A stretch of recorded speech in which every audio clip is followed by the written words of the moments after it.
50 years of passion, professionalism, and commitment. The history of an enterprise is often linked to the life of the entrepreneur and the family supporting him. Forte Monchieri is not exception to this rule. The founder, Gianfranco Monchieri, owes his entrepreneurial vocation to the example of the father and grandfather, although in different fields than steel. My grandfather came back from Basel in Switzerland with a little money and purchased a plot of land with trees and started producing charcoal from wood. Then fossil coal became more common and charcoal from wood was no longer used. So seeing what was happening, he felled the trees and turned the land into a meadow and started rearing cattle. My father, who was the first son, was the one who followed my grandfather, working with him more than the others. He then bought a sawmill. At the time, timber accounted for 90% of the material used. The three stories cross over also in the book written by Gianfranco Monchieri and Luca Rizzotti, dedicated to the grandfather, whose nickname, Lisander, has become the title of the novel, focusing on a pocket watch a family keepsake mysteriously disappeared. I was born in 1938 in May. My grandfather expressed the wish that this watch should be given to the newborn. He had bought it in Basel, Switzerland in 1892.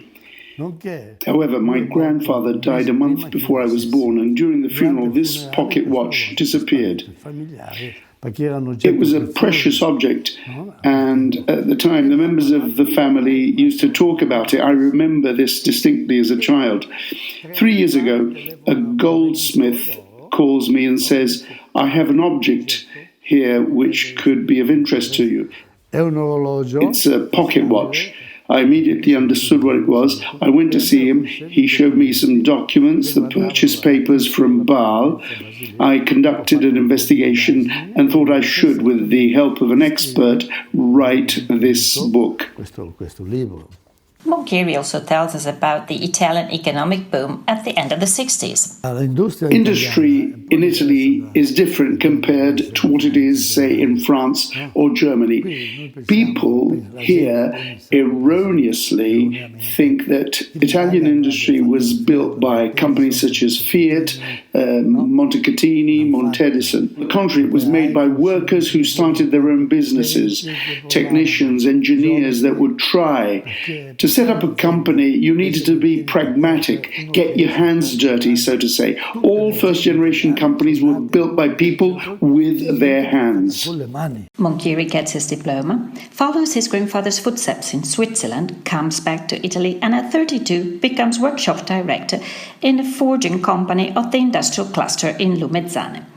Then he starts his entrepreneurial adventure. At that time, it was very easy to start up a company because there was demand for everything. Whatever you manufactured was easily sold.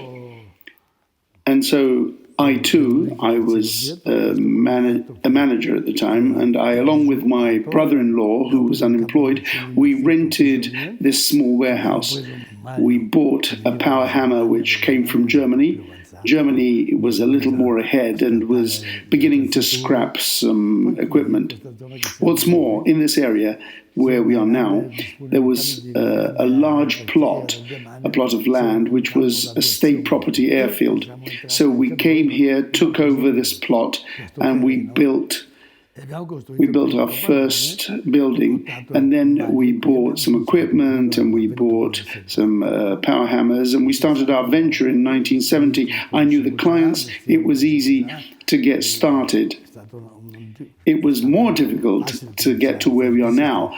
This has taken a lot of passion, a lot of love for what you do, and much sacrifice, which has never been a burden for me because that was my life. Era la mia vita.